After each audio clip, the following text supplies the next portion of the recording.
So today we have a bit of a project going on. We're going to be installing a transmission fluid temperature gauge, and we're also going to be installing a transmission cooler. Look at the size of this box. The transmission cooler that is inside this box is the TRU-COOL 40,000 unit. I think that's based on the weight of the vehicle that it's going on. This vehicle back here weighs about 14,000 pounds. The cooler inside this box is rated to cool a vehicle of 40,000 pounds. So hopefully this thing is really going to help keep this beast cool so we don't have any more transmission related trouble from driving in this heat and towing this car. That's what we have going on. Let's get into it.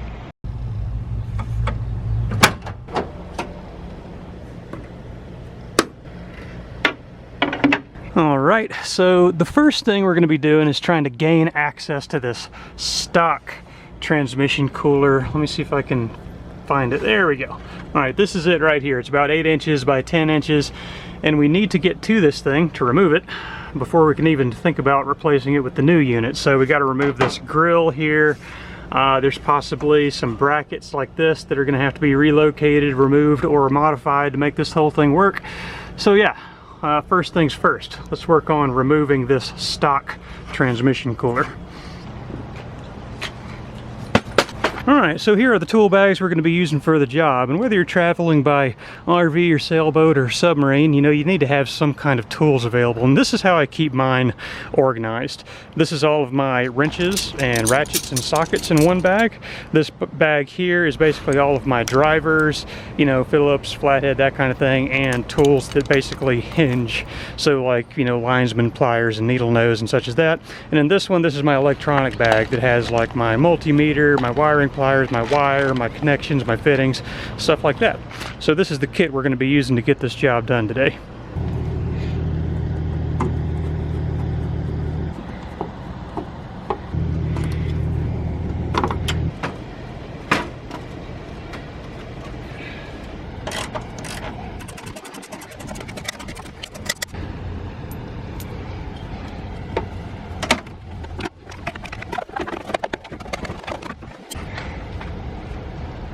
Okay, so we got the grill off and some kind of plastic shroud thing. Got a little pile of hardware developing there, and we've got a little better access to this cooler so far, which is right here. Alright, so the next bit I think I have to take off is this kind of basically this framework here that supported the grill. It's just kind of this heavy plastic stuff, but I think I probably need to take the headlights out to get to some hardware to remove this thing, because otherwise I don't think there's any way to get this big huge cooler in there. So it seems pretty obvious that this has to come off. Let's find out.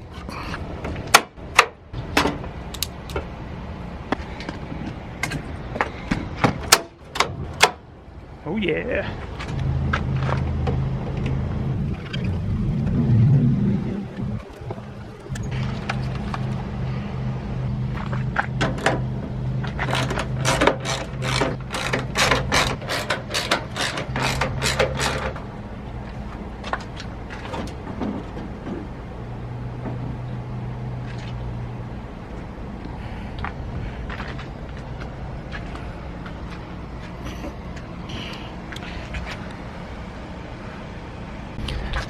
Okay, so I have much better access to this stock transmission cooler now.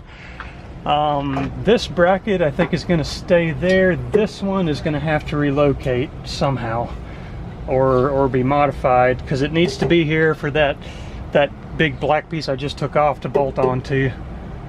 But it's basically, you know, the new radiator is going to come all the way across here. Actually, let me show you. Let's just let's compare the size of this stock cooler to the new one. Stand by.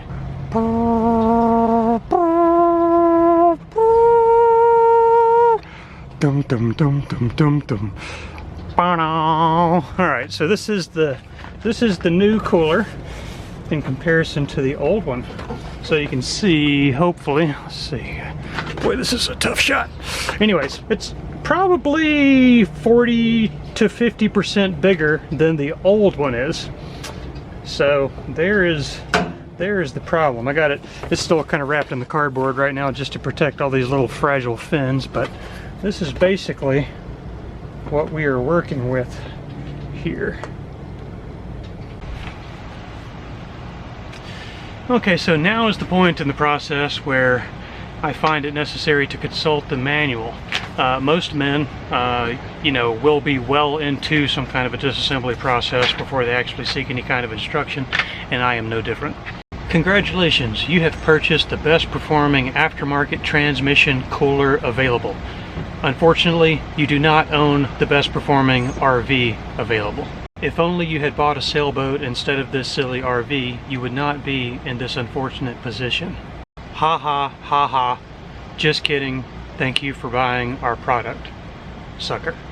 From our experience, our typical clientele, aka RV owners, tend to be heavily under the influence of women.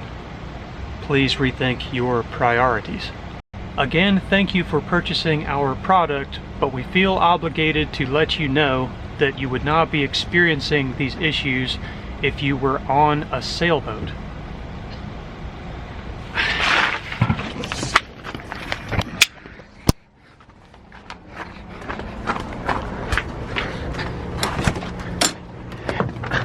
Tambi, hey, they say that we would not be having these problems if we were on a sailboat instead of in an RV. Yeah, but we'd be having other problems, wouldn't we? Yeah, you're probably right about that. Yeah, you know, she is right. Yeah, TRU-COOL. Where we at on that one? We wouldn't be having RV problems, but we would sure be having boat problems. All right, that's enough of this nonsense. Let's get back to work.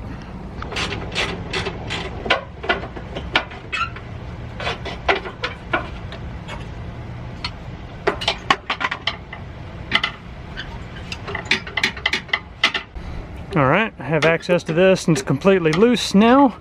Now all that's left is to remove the hoses, but I suspect this thing is probably full of fluid, so I don't know how much is going to come out, but I need to have a way to catch that.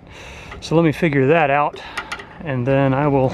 Okay, I am now ready to remove the cooler and catch any fluid that comes out. I have a layer of cardboard, like 5 or 6 layers of paper towels, and then most importantly here, a used Chick-fil-A cup.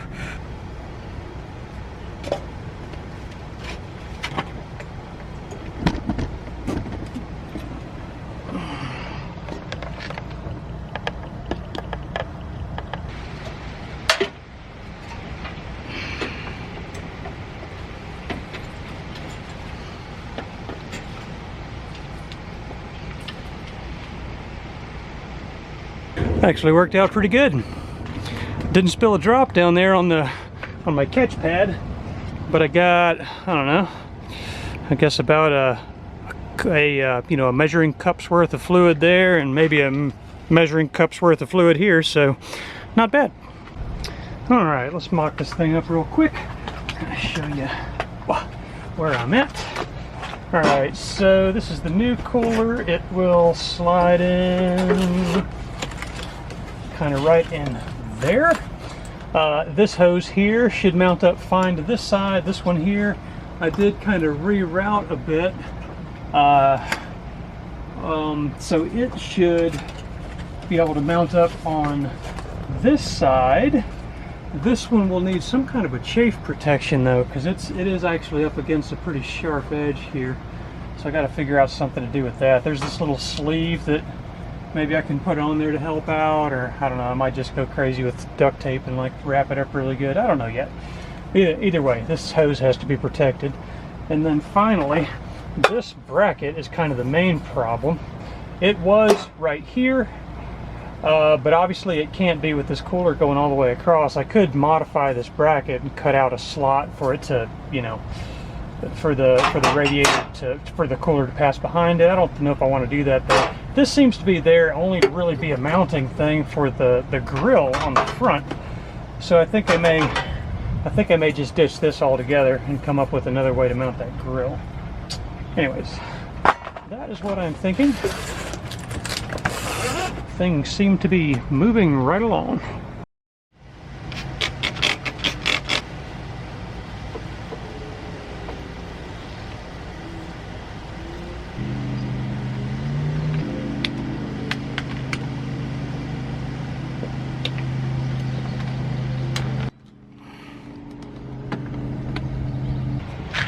Okay, next is basically mounting the cooler.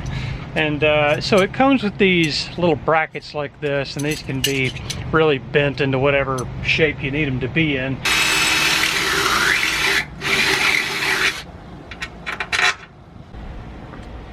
All right, next step is to install these little brass nipples onto the radiator. Now what you got to take care of right here is that you want to have two separate wrenches working here. You want to have one wrench on this big nut on the radiator, because this is basically, I guess, maybe soldered onto here. It's essentially one piece, and it's not all that strong. If you try to just tighten this thing into there with the wrench on this little brass fitting, you're going to break this radiator fitting here. So two separate wrenches to tighten them together. And the other little thing is, I like using this kind of Teflon tape. This stuff is called Blue Monster. It's a little thicker, it's higher quality, and it's good up to, I think, 500 or 600 degrees, so it's a good high temperature Teflon tape. PTFE thread tape, maybe that's the same thing as Teflon tape, but I've used this on a variety of, you know, different projects like this, and I really like this stuff, so that's what I'm going to use. Another little tip with this Teflon tape is when you wrap it, you know, with the threads facing up like this, with normal, you know, direction threads, you want to wrap it in a clockwise fashion, kind of like you're putting the rope around a winch on a sailboat, you know, basically this way. That way, whenever you screw it into the other fitting, it smoothly goes into the threads instead of bunching up, you know, if you do it in the opposite direction. Pro tip.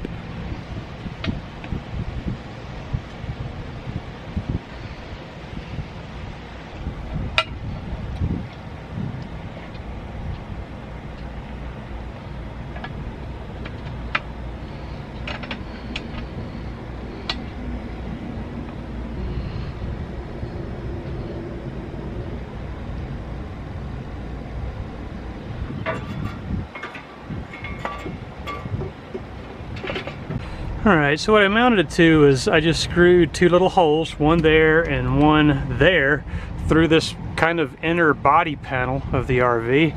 And behind here I have, I think, 3 washers kind of spacing the radiator back away from that a little bit. That gives it a little more clearance here, you know, behind this little arm.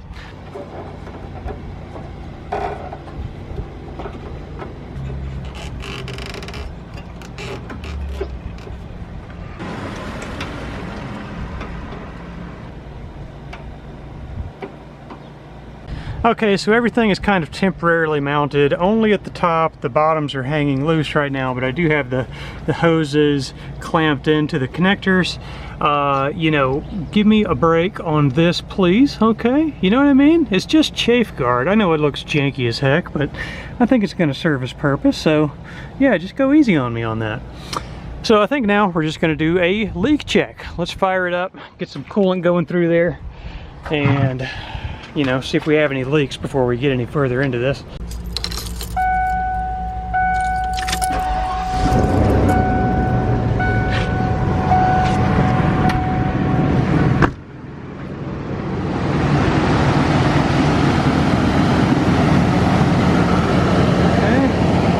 Well, we don't have fluid squirting all over the place, so that's a good sign. I'm not sure which side is hot and which side's cold, really. It doesn't matter, it flows through the cooler either direction. So I'm gonna let it warm up a little bit and just be sure we don't have a leak somewhere.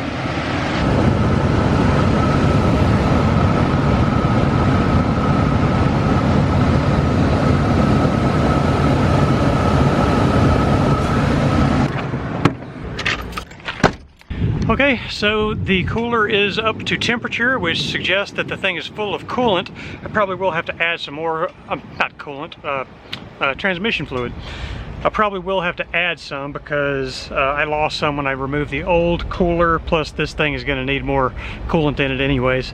So what's next is installing those lower brackets and then putting the whole front end of the RV back together, and then this part of the project will be done.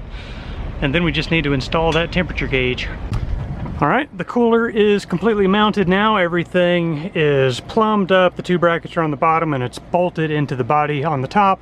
So now it is time to put this front end back together. Here we go.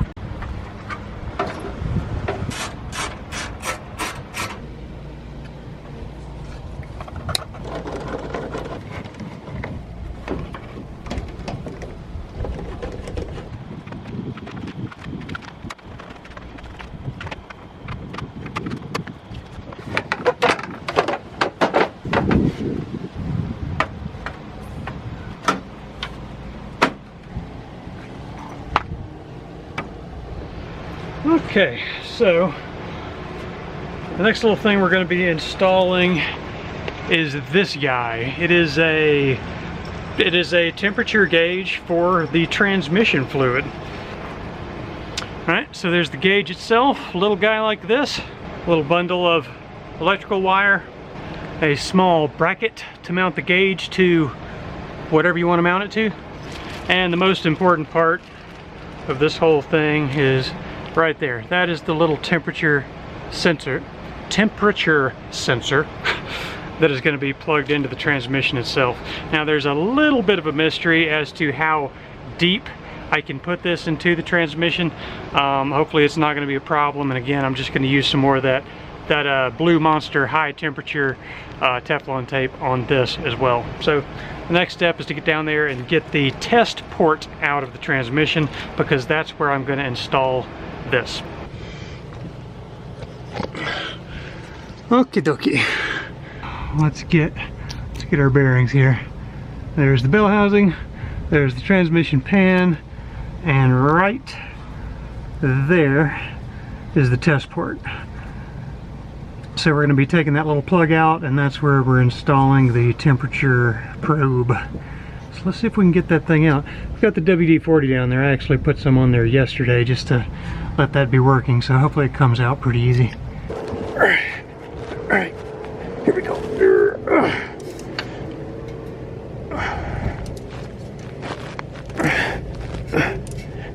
Okay, all right, it's coming out. All right, great. All right, got the little plug out.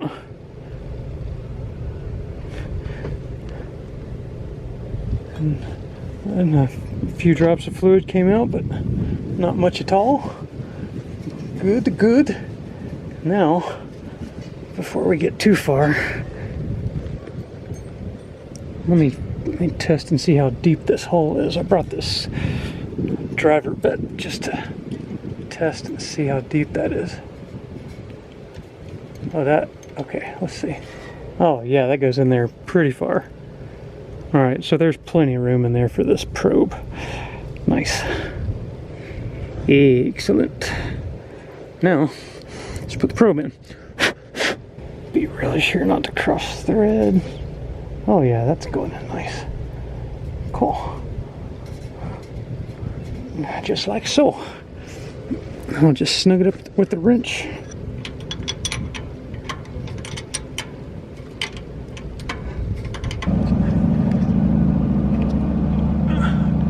Alright, just like that, temperature probe installed.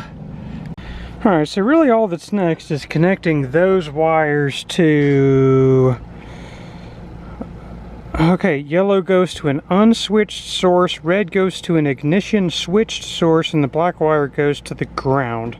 The orange wire may be omitted. I'm just going to skip ahead to the point where I figure all of that stuff out. I'll check back with you. Be right back.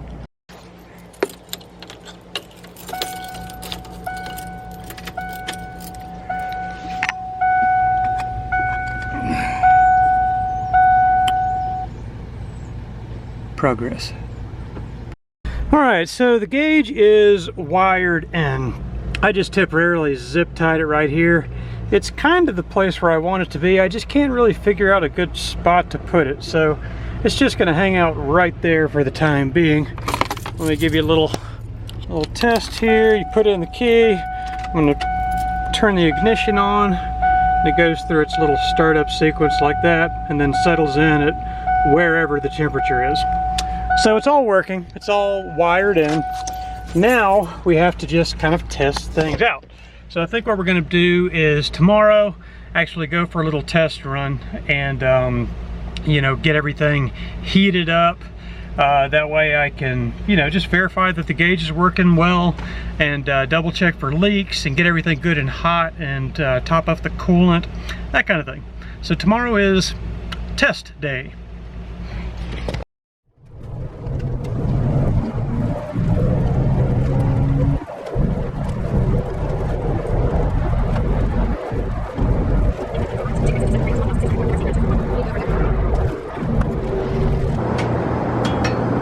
Quick stop here just to check for leaks. Don't see anything going on around the fittings, which that would probably be the most obvious place to leak from. And nothing coming from underneath. That wet stuff is from yesterday when I changed it, so not worried about that. So far it's looking good. Okay, we are back now. I've got this infrared temperature gauge. Just trying to get an idea how hot everything is. So the bell housing is running like, I guess around 150, and the pan is maybe I don't know, I guess maybe 140, 150. Just out of curiosity, the oil pan is around 160 or so, and the oil filter is 150. You know, it's not a completely conclusive test because we are running it in conditions that are a bit cooler today than they were when we ran it last. Last time when I put the temperature, this thing, the infrared thermometer on the transmission pan, it was more like 190, and now it's saying more like 150 or so. So I feel like the cooler is definitely helping, and it's nice to have that gauge now because at least now we have some idea of what's going on with the transmission temperature wise. And you know, worst case, let's say that we did have some kind of awful leak. Well, hopefully we would see the temperature rapidly rise and be able to turn it off before permanent damage was done. Maybe. I mean, otherwise, if you're just going down the road and you dump all the fluid out somehow, how else would you know? So at least the gauge is kind of a, you know, a tool to give us some feedback and let us know how hard everything is working and how hot it's getting. So yeah, all in all, I think this was a good project, a good idea, and I think it should prolong the life of our transmission. Probably even help the engine run a little bit cooler maybe, since the two are, you know, connected and they share heat between the two. So that's it.